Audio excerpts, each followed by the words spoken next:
আসসালামু আলাইকুম। দেশে কি অবস্থা, ভালো আছেন নি? আলহামদুলিল্লাহ ভালো।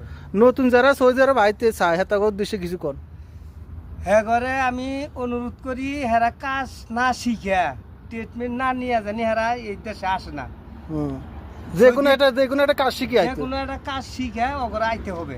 হুম। আর এই সৌদির অবস্থা খুব পরিস্থিতি খুব খারাপ।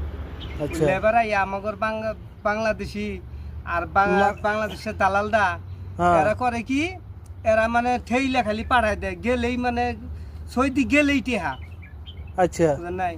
মানে কোনো কাজ শিখে না ফাটানো, শুধু লেবারি কাম বাঙালিদের, শুধু বাঙালি যে লোকেরা আইতে আছে শুধু লেবারি কাজটাই বেশি না? লেবারের কাজটাই বেশি। তো হেরা কি হেতারা হ্যাঁ করে আমি অনুরোধ করি হেরা কাজ শিখা ট্রিটমেন্ট না নিয়ে জানি ওরা সৌদি আসে না। মানে যে কোনো একটা লেবারের কাজ কোনো শিখে দামই আইতে। নেই। আচ্ছা। যে কোনো কাজ শিখাবো, রঙের কাম আছে, কারেন্টের কাম আছে, ইসির কাম আছে, সাববাগের কাম আছে, ইলেকট্রনিক কাম আছে, হ্যাঁ প্লাম্বারের কাম, যে কোনো কাজ শিখা আইলে হরে ওগর মানে মূল্যায়ন থাকবো বেশি, ওগর দাম থাকবো বেশি।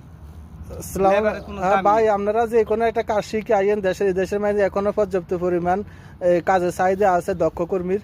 আমরা যে কোনো একটা কাজ শিখে আইয়েন। সালাম দিয়ে। আসসালামু আলাইকুম।